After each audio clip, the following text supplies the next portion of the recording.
안녕하세요. 저는 서울의 한 백화점에서 인사팀 사무직으로 근무하고 있는 30살 여성입니다. 백화점에서 근무한다고 해서 판매만 하는 건 아니에요. 그 백화점이 잘 운영될 수 있도록 뒷받침해주는 다양한 부서들이 존재합니다. 저는 3년째 전문대에서 비서학과를 전공하고 졸업과 동시에 취직이 된 탓에 근무한 지는 제법 되었네요. 가끔 야근을 하다 보면 음악을 틀어놓거나 남들은 어떻게 사나 이야기를 듣는 것을 좋아해 사연 채널을 종종 틀어놓곤 하는데요. 불과 몇 개월 전에 제가 이혼하게 되면서 겪었던 일들이 생각나 이렇게 사연을 쓰게 되었네요. 그동안 시집살이, 시처짓은 사연으로만 들었지 제가 직접 당하게 될 줄은 몰랐습니다. 뭘 엄청나게 당한 건 아니지만 어찌 보면 별것 아닌 문제로 집안 싸움으로까지 번져 제 인생에 더 큰 오점을 남기기 싫어서 이혼을 했거든요. 말도 안 되는 걸로 우기는 시어머니, 저를 감싸려는 척만 했던 남편과 평생 살다가는 제명에 못 살 것 같았어요. 무슨 사연인지 궁금하시죠? 그럼 지금부터 제 사연 시작할게요. 저는 대학을 졸업하고 23살의 어린 나이에 우연히 좋은 기회로 큰 호텔에 입사하게 되었습니다. 학교 생활을 잘했던 탓에 학과 교수님의 추천을 받아 스카웃이 된 거거든요. 물론 처음 사회생활을 시작한 거라 서툰 점이 굉장히 많았습니다. 실수도 많이 했고요. 다행히 좋은 사수를 만나 금방 업무에 적응할 수 있었고 국어 점수도 잘 챙겨받은 덕에 5년 만에 팀장 직급까지 올라 월급도 세후 400 정도로 넉넉하게 벌고 있었어요. 전문대를 나왔음에도 불구하고 제 또래 친구들에 비하면 정말 많은 돈을 벌고 있던 거죠. 돈은 꼭 필요한 때만 쓴다는 주의여서 휴대폰 요금이나 교통비, 기타 생활비를 제외하고도 280만 원 정도를 저축할 수 있었어요. 어렸을 때부터 부모님의 영향을 받아 검소한 습관을 들였던 탓에 가능한 일이었죠. 부모님이 없이 사신 건 아니었어요. 갈비집을 운영하고 계셨는데 호텔 주방장 출신이셨던 아버지가 방송에도 출연하실 정도로 유명한 분이셨는데 덕분에 장사도 잘 되고 홈쇼핑에도 진출하시고 사업의 규모가 꽤 컸거든요. 되도록이면 밥은 집이나 직장에서 해결했어서 식비 자체에 대한 부담은 없었어요. 사회생활을 시작하며 이제는 알아서 살아보라며 백화점 근처로 오피스텔을 얻어주신 덕에 걸어서도 출퇴근할 수 있는 거리였고 아침부터 저녁까지 일을 했기에 딱히 돈을 쓸 데가 없었어요. 가끔 친구들을 만난다거나 저도 여자인지라 쇼핑도 가끔은 하지만 과하진 않아요. 제가 할 수 있는 선에서 해결하는 편이고 일찍 독립을 했던 터라 더더욱 아끼게 되더라고요. 그렇다고 지질이 궁상까지는 아니었답니다.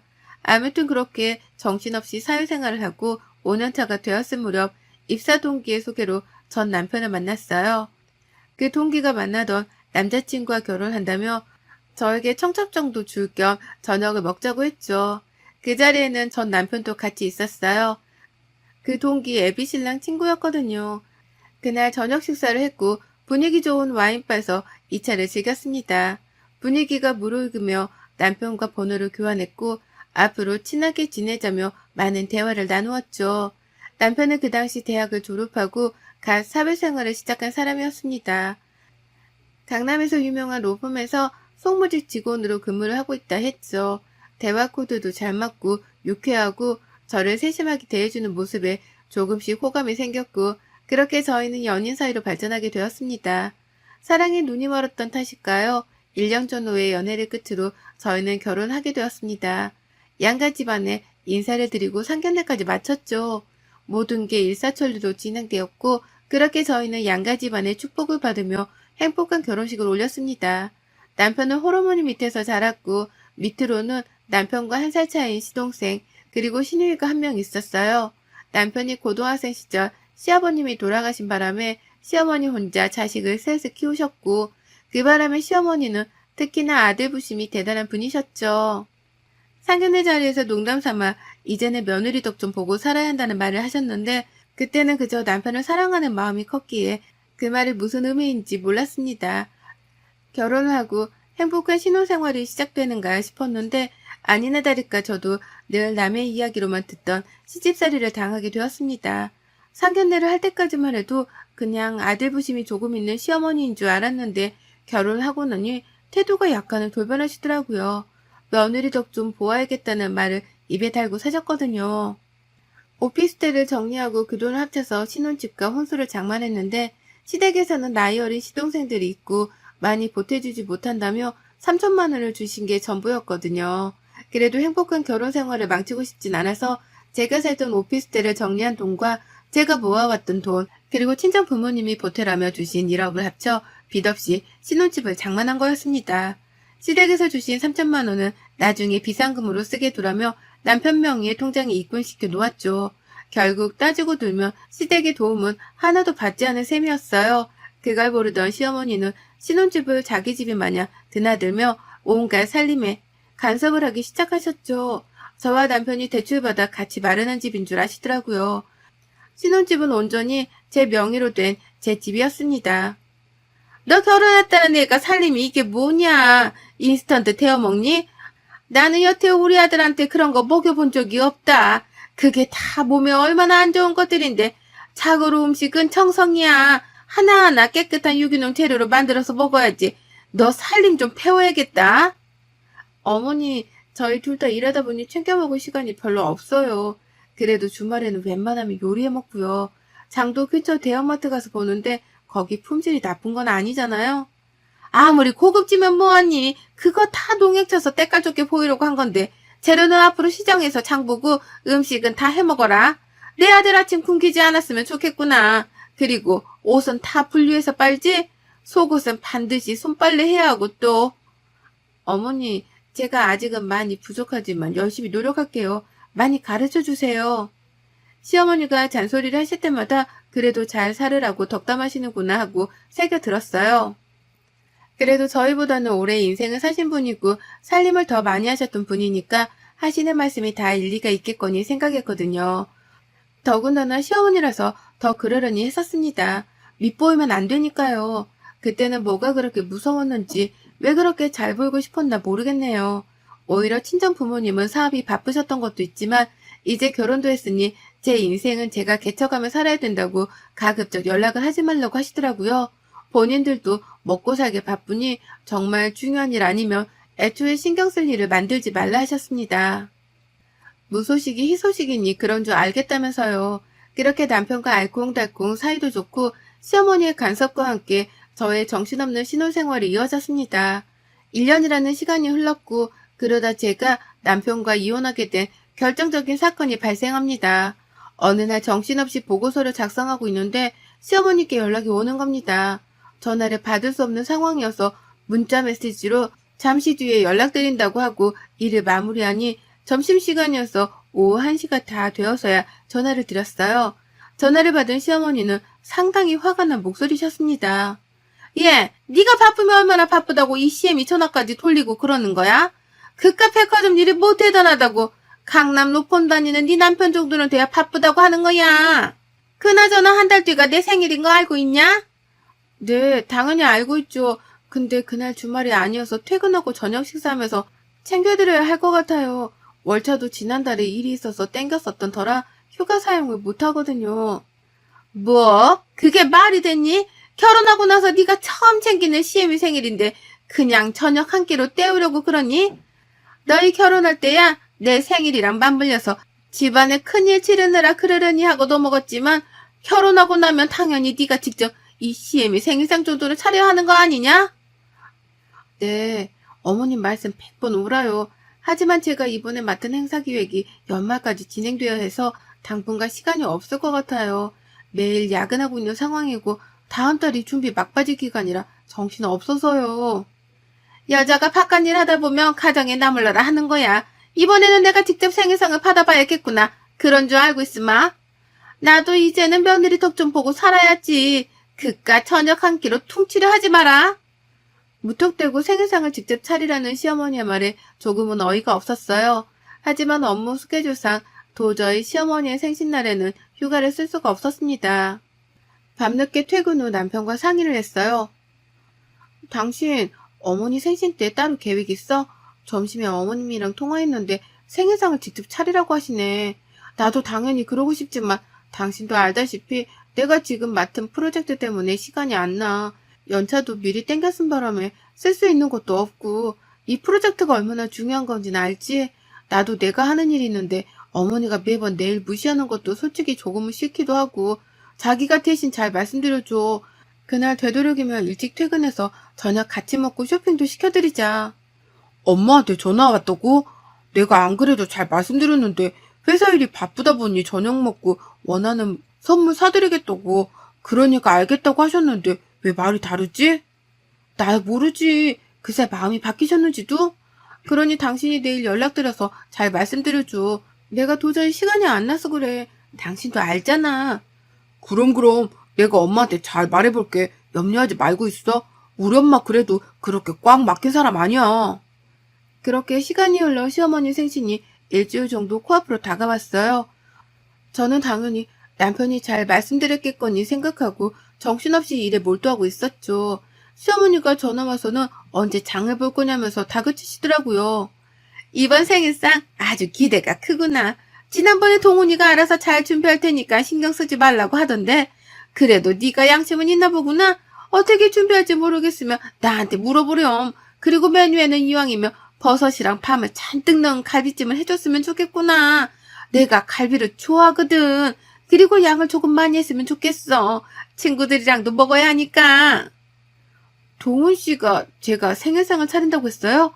저도 말씀드렸다시피 그때까지 프로젝트를 진행해야 해서 퇴근하고 저녁 식사를 해야 할 것 같다고 잘 전달해달라고 부탁했는데 중간에 소통에 문제가 있었나 보네요. 뭐? 지금 그게 무슨 소리냐? 내 생일이 며칠이나 남았다고 그런 소리래. 그래서 지금 생일상 못 차리겠다는 거냐? 이 CM이가 그렇게 만만해 보이던? 어떻게 된 게 며느리라고 하나 있는데 CM이 생일상을 못 차린다는 소리가 나와. 일이 바쁘면 얼마나 바쁘다고 가족보다 일이 더 중요하냐? 너 그런 애였어? 어머니, 그런 게 아니라요. 저도 큰 프로젝트를 맡은 거 처음이기도 하고 이번 일 잘하면 인사고과에도 큰 점수가 반영된다고 해서 저도 그만큼 열심히 하고 있는 거예요. 월급이랑도 직결되어 있는 문제고 동훈 씨도 이해한다며 잘 말씀드린다고 했는데 너무 안 좋게 생각하지 마세요. 그래도 제가 좋은 선물 하나 해드릴게요. 그깟 선물 몇 푼이나 한다고. 너한테 정말 실망이다. 나는 어떻게든 너한테 생일상 받아야겠다. 이번에 그깟 거 하나 못하면 너는 내 며느리도 아니야. 친정에서 뭘 배워왔길래 아유. 사부인은 이런 것도 하나 안 가르치고 시집을 보내셔서는. 어머니, 제가 죄송한 건 맞지만 그래도 저희 친정 욕하는 건 아니죠. 제가 죄송하다고 했고 미리 말씀도 드렸는데 이렇게 막무가내로 말씀하시면 저도 서운하다고요. 제가 안 해드린다는 게 아니잖아요. 뭐 막무가내? 너 아주 CM이를 잡아먹으려고 한 달이 났구나. 이제 본색을 드러내겠다 이거냐? 이대로 시어머니와 전화통화를 계속했다가는 큰 싸움이 날 것만 같았죠. 친정을 욕보이는 말씀에 울컥했던 것도 있지만 퇴근 후 남편과 자세한 이야기를 해야 했습니다. 남편은 시어머니께 저녁 식사를 하자고 말씀을 드렸는데 곧 죽어도 제가 차려주는 생일상을 받아야겠다며 고집을 부리시더래요. 그래서 제 상황을 뻔히 아는 남편이 계속 달래드리고 있는데 안 통한다며 본인도 난처하다고 하더라고요. 그러면서 오늘 통화한 내용을 말하니 남편이 사과를 하며 자신이 중간 역할을 못해서 미안하다고 사과를 했습니다. 자신이 그날 월차를 내서 어떻게든 음식을 해갖고 시댁에서 저녁상을 차릴 테니 제가 한 걸로 하고 제발 비유 좀 맞춰달라 사정사정을 하길래 알겠다고 대답했습니다. 문제의 그날 남편은 모든 요리를 다 할 수 없었기에 새벽부터 유명한 반찬가게며 맛집으로 소문난 갈비찜 가게를 찾아가서 포장을 해오는 등 정신없이 움직이더군요. 나름 전도 붙이고 잡채도 할 줄 알아서 사온 음식들과 이래저래 조합을 하니 그럴싸한 한 상이 차려졌습니다. 그렇게 시댁에서 저녁을 먹는데 시동생들도 맛있다며 잘 먹어주더군요. 저는 시어머니께 죄송한 마음을 담아 나름 최고급의 명품백과 지갑을 세트로 선물로 드렸습니다. 그래도 500만 원이 넘는 선물이었어요. 결혼하고 처음 챙겨드리는 생신이기도 하고 거하게 한턱 쏜 셈이죠. 그런데 시어머니는 자기 아들이 차린 상인지도 모르고 드시는 음식마다 하나하나 타박을 하시더라고요. 너는 도대체 음식을 어떻게 배운 거니? 이 반찬들은 하나같이 다 짜고 잡채에 참기름을 넣어야지 들기름을 넣질 않나. 갈비찜에 내가 버섯이랑 밥 많이 넣으라고 했는데 꼴랑 몇 개 들어가고 이제는 또 왜 이렇게 붙였어? 너 이래서 명절 음식을 제대로 하겠냐? 너 도대체 친정에서 뭘 배워온 거니? 너네 부모 갈비찜 한다며. 음식점 하신다는 분들이 딸한테 이런 거 하나 안 가르쳤다디? 기본 중에 기본인데 너네 친정은 정말 양심도 없구나. 어떻게 이런 딸을 우리 집안에 시집을 보내서는. 저는 그 소리를 듣고 참고 있던 이성의 끈을 놓아버렸어요. 식사를 하던 시동생들과 남편도 시어머니의 말씀에 서로 눈치 보기 바빴고 제가 표정이 굳어지자 어쩔 줄을 몰라 하더라고요. 급기야 시동생 중 한 명은 물을 가지러 간다며 자리를 뜨더라고요. 저는 시어머니께 있는 사실 그대로를 말씀드렸어요. 어머니, 제가 저번에도 참고 넘어갔는데 저희 친정 모욕하지 마세요. 그리고 이 생신상 동훈 씨가 차린 거예요. 반찬도 호박나무로 직접 한 거지만 반찬 가게에서 사온 것도 있고요. 갈비찜은 동훈 씨가 아침부터 뛰어다니면서 맛집이라고 소문난 유명한 곳에서 공수해온 거고요. 국도 동훈 씨가 끓인 거고 하나부터 열까지 다 동훈 씨가 한 거예요. 그런데 제가 왜 친정욕까지 들어가며 이런 말을 들어야죠? 정말 듣자 하니 거북해서 뭐? 그럼 이 생일상이 네가 차린 게 아니란 말이야? 나는 내 자식들 손에 물 한 방울 안 묻히고 키웠는데 너 어쩜 나한테 이럴 수가 있니? 그러면서 정말 엉엉 소리내서 통곡하다시피 우시더라고요. 덕분에 저는 신우이에게 완전 못된 며느리로 낙인 찍혔고 그 자리에서 시어머니 편을 들며 욕을 하더라고요. 저는 신우이까지 저와 제 친정을 무시하는 말을 하길래 맞받아치면서 결국 큰 소리가 나게 되었고 그 상황에서 남편과 시동생들은 어쩔 줄을 모르더라고요. 겨우 시어머니가 진정이 되시자 남편이 한마디 하더라고요. 아니 그러니까 엄마는 왜 바쁜 사람한테 생일상을 차리라고 억지를 부려서는 이런 사단을 만들어? 누가 차리면 어떻고 맛이 없으면 어떤데. 그리고 꼭 며느리가 생신상을 차려야 해? 우리가 차린 적도 없는데 왜 며느리만 갖고 생떼를 부리는 거야? 그리고 처가를 그렇게 말하면 내 입장은 뭐가 돼? 수진이 기분은 어떻겠냐고. 너 지금 이 엄마보다 네 마누라 편을 드는 거야? 내가 네 아버지 죽고 너를 어떻게 키웠는데 네가 감히? 그러고 당신도 너무해. 그냥 조용히 넘어갈 수는 없는 거였어? 굳이 그렇게 맞받아치면서 같이 욕하니까 속이 시원하니? 네가 솔직히 한 게 뭐가 있어. 며느리로서 최선을 다했니? 정말 뭘 배워온 건데? 당신 말 다 했어? 뭘 배워왔냐고? 내가 먼저 말했지? 내가 일 때문에 사정이 이러저러 하니 당신이 잘 말씀드리라고. 나라고 시어머니 생신상 안 차려드리고 싶었겠어? 어쩔 수 없는 상황이었잖아. 미리 말을 안 한 것도 아니고 당신도 알겠다며. 근데 왜 나한테만 그래? 내가 뭘 잘못했어? 당신은 그 성격이 문제야. 성격 좀 제발 죽이고 살아. 며느리면 며느리답게 남편이 있으면 남편을 좀 위하고 살아야지. 이건 뭐 독불장군이 따로 없으니 그럴 거면 너 혼자 살아. 당신이 이런 사람인 줄 알았으면 결혼 안 했어. 진짜 시간을 되돌리고 싶다. 너 지금 그 말 후회 안 해? 나랑 결혼한 거 후회한다는 말로 들리는데 내가 이해한 게 맞니? 그래 후회해. 옛말 틀린 거 하나 없다더니 집안에 여자 하나 잘못 들이면 불화가 끊이질 않는다던데. 기가 찬다 기가 차. 나도 더 이상 이런 직구성이랑은 엮이기 싫어. 그래 이혼하자. 너랑 내가 평생 같이 살 일은 없을 거야. 살다가 내가 제명에 못 살고 죽지 안 그래? 조만간 서류 보낼 테니까 소송까지 가고 싶지 않으면 얌전히 사인해야 할 거야. 알겠어? 이런 직구석? 이거 완전 미쳤네. 너 정말 말 그렇게 할 거야? 그래 해볼 수 있으면 해봐. 이혼? 그게 그렇게 쉽게 될 것 같냐? 어? 저는 끓어오르는 분노를 참지 못하고 그 자리를 박차고 나왔어요. 시동생들은 저를 붙잡으며 흥분을 가라앉히라고 했지만 시동생들이 관여할 문제는 아니었기에 잡는 손을 뿌리치고 신혼집으로 돌아왔습니다. 다음날 회사에 사정을 말하고 저는 시청으로 가 이혼 서류를 가지고 왔습니다. 퇴근하는 남편에게 이혼 서류를 내밀자 코웃음을 치며 그냥 이혼은 못한다고 큰소리치더라고요. 시어머니도 전화 와서는 어디서 배워먹은 버릇이냐며 욕짓거리를 하셨지만 그럴수록 제 결심은 확고했습니다. 원만한 합의가 이루어지지 않자 남편 쪽에서는 먼저 소송을 걸더라고요. 재산 분할이며 위자료까지 청구한다면서 말이죠. 그나마 다행인 건 아이가 없다는 거네요. 그렇게 저도 변호사로 근무하는 친구의 도움으로 소송을 진행하게 되었습니다. 혼인신고를 해서 재산의 반을 나누어야 하고 위자료로 1억을 요구하는 미친 제안에 대한 맞소송을 진행했어요. 업무 특성상 간혹 언쟁을 하는 경우가 있어서 통화를 하면 자동으로 녹음을 하는 어플을 깔아두었고 덕분에 시어머니와 남편이 제게 퍼붓던 욕설, 온갖 대화를 다 증거자료로 제출했어요. 그리고 신혼집을 구매하며 남편의 돈이 단 한 푼도 들어가지 않았다는 증거를 제출했습니다. 처음에 말씀드렸던 시댁에서 준 3천만 원 기억하시죠? 그거 정말 한 푼도 안 썼거든요. 사회 초년생이랑 급여가 250 정도밖에 되지 않았던 남편은 그 돈으로 품위 유지비며 차를 산다는 이유로 월급을 각자 관리했던 탓에 정말 신혼집에는 단 한 푼도 보태지 않았거든요. 심지어 관리비나 공과금도 제가 다 부담했습니다.